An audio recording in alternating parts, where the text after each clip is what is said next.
on many levels, ranging from behavior to psychology, to physiology. Psychology would have relevance, but to physiology and health. Consequently, it is incorrect to think that the human being is a slave to his biology, especially when it comes to his or her actions. This is a powerful myth which needs to be dispelled and debunked. For when we realize the importance of our environment, we'll be much more prone to changing it, and that's why I'm talking about this.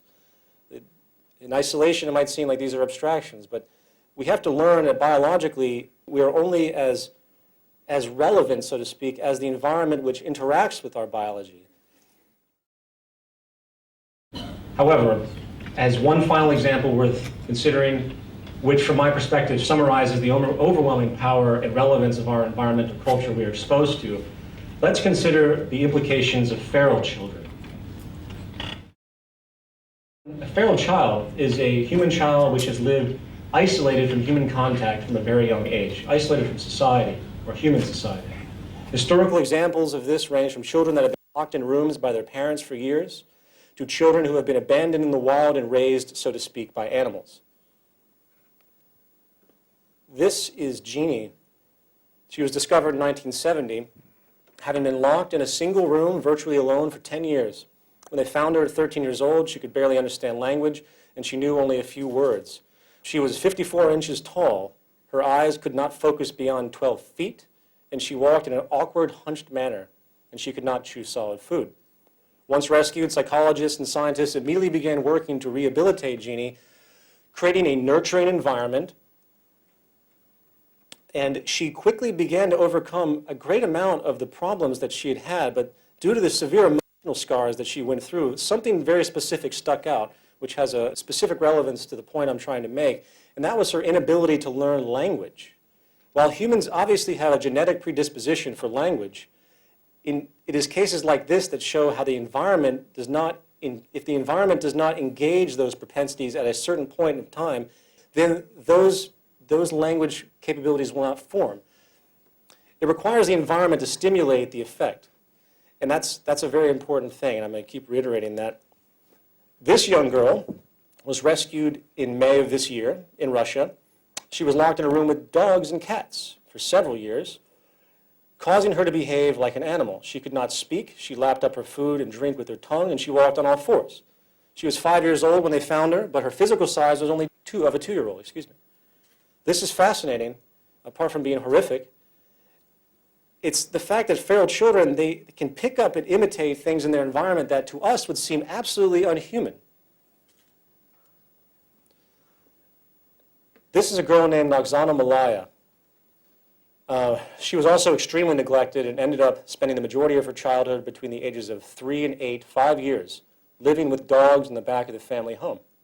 She actually slept in the kennel with the dogs for 5 years, and when rescued, she had adopted incredible canine mannerisms, including barking, a higher than average sense of smell and hearing. She ate raw meat.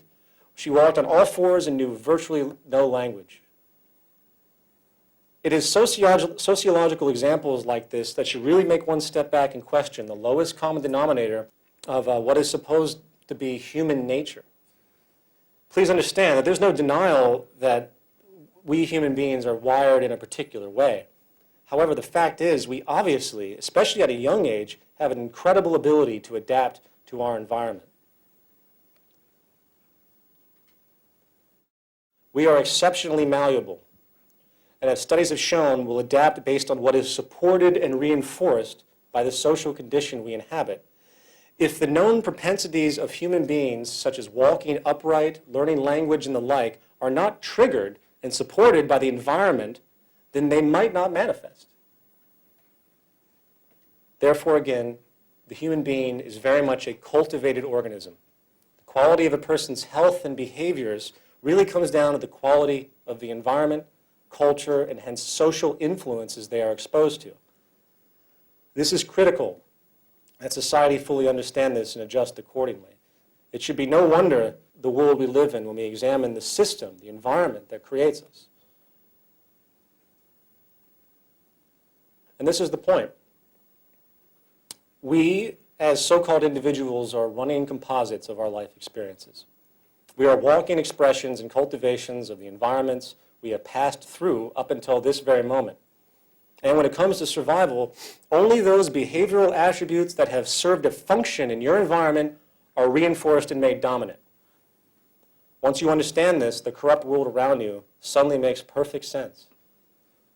Human beings are not inherently greedy or inherently competitive or inherently corrupt. It is the social system, it's the environment that creates us. Just as a young girl would choose to walk on all fours and bark because that's what the environment makes similar to her, we become corrupt and we become self-interested because that's what our culture has created and put upon us. So the social imperative that emerges out of all of this in the long run is that there is a great deal of care which needs to be taken in regard to our social environment.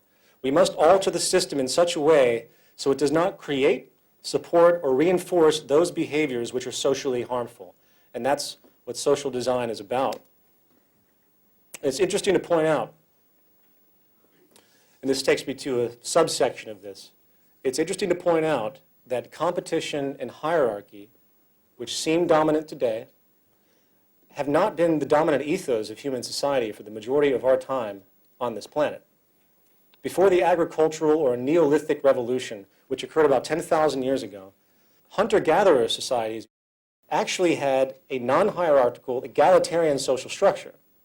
The social values were based essentially on equality, altruism, sharing, and literally forbid upstartism, dominance, aggression, and egoism.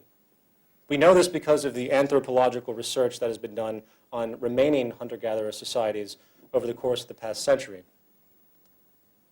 I find this fascinating, that for the bulk of our existences, as the human species, 99% of our societies have been virtually non-hierarchical, non-materialistic, and have had the wisdom to appreciate a minimalist affluence, as opposed to the dominance-driven, excessive, and unsatisfied culture we see today. Regardless, this historical reality puts into question the notion that social hierarchy is a natural human tendency. What it is a social condition that has been created. In the view of Robert Sapolsky, hunter-gatherers have thousands of wild sources of food to subsist on. Agriculture changed all of that, generating an overwhelming reliance on a few dozen food sources. Agriculture allowed for the stockpiling of surplus resources and thus, inevitably, the unequal stockpiling of them. Stratification of society and the invention of classes. Thus, it has also allowed for the invention of poverty. The core basis of social hierarchy is real or perceived scarcity. Social hierarchy is a formalized system of inequality which serves as a substitute for perpetual conflict over scarce resources. In view of our Western society, which, as we have denoted, works to literally preserve scarcity, it's easy to see how our social classes are perpetuated unnecessarily. But the problem doesn't stop there. Another consequence, which is very new, has to do with the chain of causality, one that affects every one of us in a way which is almost hidden. And that has to do with the effect it has on our health. Studies have shown that people of higher socioeconomic status live longer, enjoy better health, and suffer less from disability, while those of lower socioeconomic classes die younger, and suffer the largest burden of disease and disability. Now, this most often comes in the form of a gradient, meaning that from the highest upper classes straight down the lowest bottom classes, each successive step, up or down the socioeconomic ladder, constitutes a respective quality change in a person's health on average. On the surface, this would seem absolutely logical, right? Just makes sense. In the sense, lower classes often have poor diets due to a lack of purchasing power. They are more prone to live in polluted areas. They are more likely to get subpar health care. And due to lack of education, they might not take care of themselves in the best way. Now, while these attributes are obviously relevant to health, new studies have shown that there is something else going on that is contributing to the increasingly poor health and disease propensities of people, the lower they go in the social hierarchy. One of the most documented studies that has been done on this issue has been called the Whitehall study. It's done here in London, at the University College of London, using the British civil service system as a subject group. they found that the gradient of health quality in industrialized societies is not simply a matter of poor health for the disadvantaged and good health for everyone else. Something else was happening. Remember, this is the UK where healthcare is socialized, and theoretically you have equal healthcare. They also found that there was a social distribution of disease, meaning that as you went from the top of the socioeconomic status to the bottom, the types of diseases people would get would change on average, but they'd be linked. For example, the lowest rungs of the hierarchy had a fourfold increase of heart disease-based mortality compared to the highest rungs. I think, if I remember correctly, the highest rungs were things like melanoma, people sitting on their yachts, which I thought that was quite amusing. Regardless, this is the pattern, and to a certain degree, it's irrespective of healthcare. Keep this in mind. Disease is being generated irrespective of socialized healthcare. Even in a country with universal healthcare, the worse a person's financial status, the lower they are in the social hierarchy, the worse their health appears to be getting. Why is this? As it turns out, psychological stress generated from social inequality.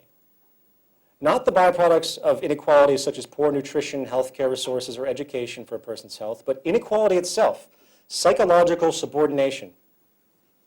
Concurrent research done by Richard Wilkinson at the University of Nottingham found that more income inequality there is in a society, the worse the gradient of health and mortality rates.